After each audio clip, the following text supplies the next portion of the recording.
Dinamika persatuan dan kesatuan bangsa merupakan segala upaya menjaga dan mempertahankan NKRI dari hal-hal yang mengancam NKRI.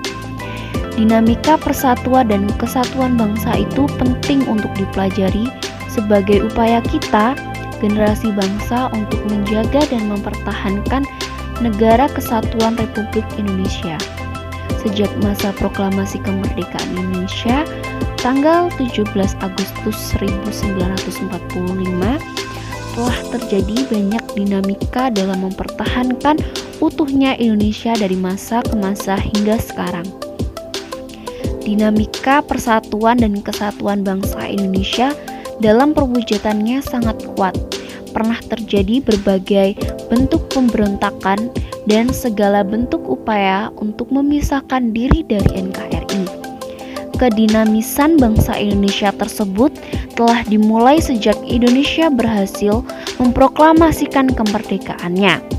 Maka, dalam peristiwa ini, Panitia Persiapan Kemerdekaan Indonesia atau PPKI tidak bisa lepas dari sejarah Indonesia.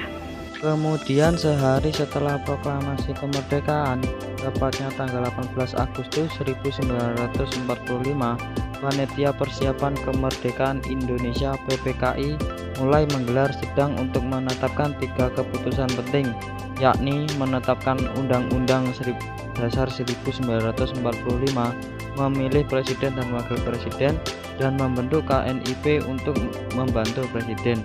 Dari situlah dinamika persatuan dan kesatuan bangsa dimulai dan terus berlanjut dari masa ke masa hingga sekarang. Adapun beberapa peristiwa yang berkaitan dengan dinamika persatuan dan kesatuan bangsa Indonesia yang patut diingat diantaranya ada Kebangkitan Nasional. Kebangkitan Nasional Indonesia adalah periode pada paruh pertama abad ke-20 di Nusantara, yaitu Indonesia, ketika rakyat Indonesia mulai menumbuhkan rasa kesadaran nasional sebagai orang Indonesia. Masa ini ditandai dengan 2 peristiwa penting, yaitu berdirinya Budi Utomo tanggal 20 Mei 1908 dan Ikrar Sumpah Pemuda tanggal 28 Oktober 1928. Untuk mengejar keuntungan ekonomi dan menguasai administrasi wilayah, Belanda menerapkan sistem pemerintahan kolonial pada orang-orang yang sebelumnya tidak memiliki kesamaan identitas politik.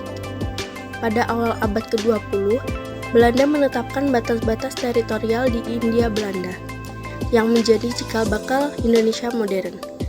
Pada paruh pertama abad ke-20, muncul sejumlah organisasi kepemimpinan yang baru.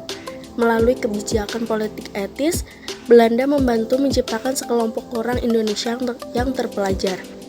Perubahan yang mendalam pada orang-orang Indonesia ini sering disebut sebagai Kebangkitan Nasional Indonesia.